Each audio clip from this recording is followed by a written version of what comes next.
What's going on, world? Hello, hello, hello. Welcome, Earth signs, Capricorn, Taurus, and Virgo. Let's see what's going on for you today. This is your weekend reading. Sun, Moon, Rising, and Venus, Capricorn, Taurus, Virgo.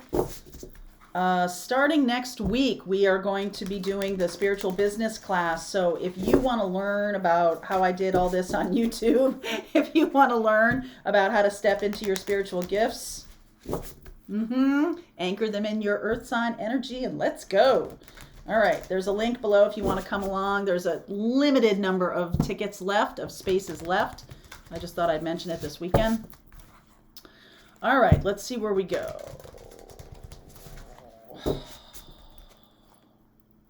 What wants to come out for you guys? Thus one journeys to the stars. It's kind of like the launching pad here is ready to go. Oh, I'm a galactic star seed blooming.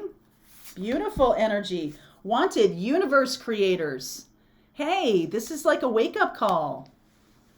It's a wake-up call to get yourself going. The other two readings I just did, air and fire, have some similar vibe to it. It's so interesting doing this because, I'm going to use this, because I see the themes. Okay, I see the themes running through the readings. And this feels to me like some of you are getting ready to launch.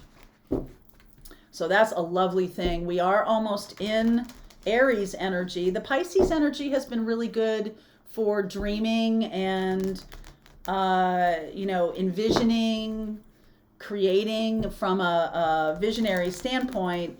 And now we can get going. We can get inspired and get moving in that Aries energy, which will be happening in about a week. All right, so let's see where we go with this. Two of Wands. This has been in every single reading. It's like up to you. This is a choice. It's up to you how you want to do this. Ten of Pentacles. Beautiful energy right there, right there. World.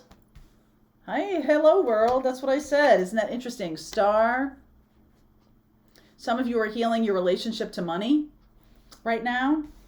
Yep, healing. Four of Swords, Star, healing energy.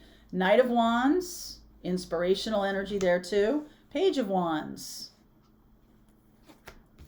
King of Cups, Knight of Pentacles, and the High Priestess.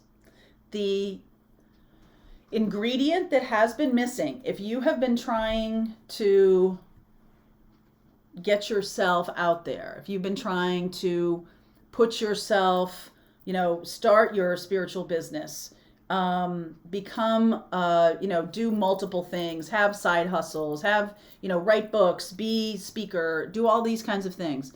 If you've been trying to do that and feeling like you're not getting any traction, there's something here that needs to be healed. And I feel like it has to do with your why. Why are you doing what you're doing? That's the inspiration part. That's the switch. Okay, and if you don't know, I talked about this, I think it was yesterday in the morning message. I talked about Simon Sinek. And he is a powerful entrepreneur, thought creator, visionary, whatever you want to say. I just am so inspired by him because he really got it. He really understands that if I'm doing something, it has to be in alignment with my mission.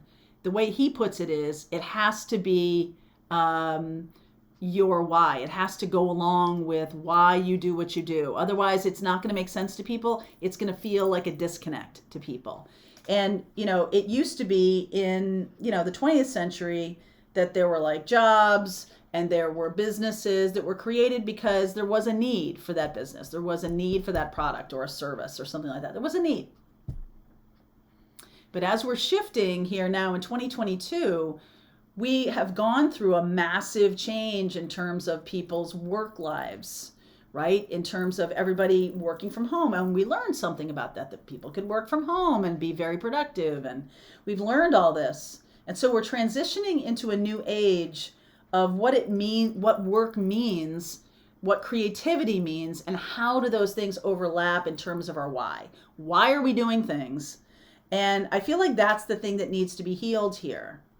That some of you may have really good ideas, but it's like The reason it's falling short is that it's a good idea, but it's not fueled by a long-term passion. So it could peter out after a while. It could not, and the same thing goes with passion, with love, that if everything's about sex and about sex appeal, well, that fades. People's, real life happens and messiness happens and people get ill and people get old and people, all of that stuff. If you're basing your whole life based on a physical appearance, then that's not really a thing that might have long lasting. However, if there's love, if there's shared vision, if there's shared commitment, if there's shared something, then the physical piece of this can be sustained. We can see the beauty in another person regardless of age, regardless of anything else, because of that why, because of love. Real love. Right? Real love doesn't care. It's like you are beautiful no matter what. You're beautiful no matter what age you are. You're beautiful no matter what. And this person is like 100% on board with that. They're like, you're like, oh, I've got a cold and my hair's all, and all this kind of stuff. And they're like, I don't care. You're still beautiful to me. That is what you're looking for. Not someone who's like, oh God, you think you could do something about that? Maybe you might want to lose 2 pounds or 10 pounds, maybe. That's not loving. That's manipulation. Okay?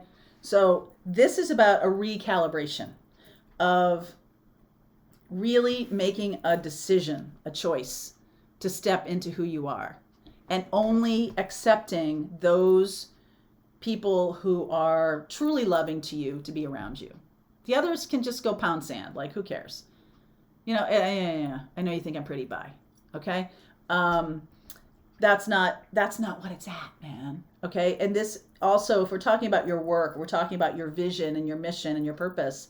Only people who are really excited about it, really supportive of you, really willing to put in some time and effort to give you some assistance, or they help you by introducing you to their audience. They help you by, giving you some inspired support. They help you by making some introductions and saying, hey, this worked for me. Maybe you want to try that. All right. Those are the people you want around you. And I feel like this is a really beautiful combination to me, that this is like, when you have your tribe, loving. And this is, the Knight of Pentacles is like tried and true. The Knight of Pentacles is that boy in high school who your mother did trust you with, or your mother trusted them. And they deserved it because they were really, truly, trustworthy. In the past, that may have been people faking it. People just, like, okay, this is really old now. I'm talking about Eddie Haskell. And so like from Leave It to Beaver. But some of you who watched on TV Land or something like that, you might know who I'm talking about. And honestly, I only watched it on TV Land, so I guess I'm not that old. But Leave It to Beaver, there was a character named Eddie Haskell who totally was very gentlemanly to Mrs. Cleaver. And it was a total act. He was just a scumbag. It was a total act. A lot of you know who I'm talking about. That is not a thing anymore. She was totally snowed by him. Well, maybe not totally snowed. She kind of knew he was like smarmy and everything like that, but she still enjoyed it. Mr. Haskell. Mr. Cleaver, on the other hand, was like, get out of my house. So I feel like this is the feminine intuition about who's really worth hanging around with, who's really worth spending time with, who's really worth me putting in time and effort for, and who's really worth me allowing them to be part of my dream. All right, that's what's coming in here. I feel like you could be dealing with a Pisces, an Aquarius, a Sag, a Pisces, an Aquarius, a Sag, or a Cancerian here. Oh, Virgo. I got Virgo here too. Well, that could be you, but it could be another Virgo, so I'll look at that. All right, so let's continue on. Wanted universe creators. Are you ready for the challenge? I think you might be shifting into a place where it just clicks. in a good way. All right. If you want to continue on with me and see where this goes, there's a link below. I'll see you over there.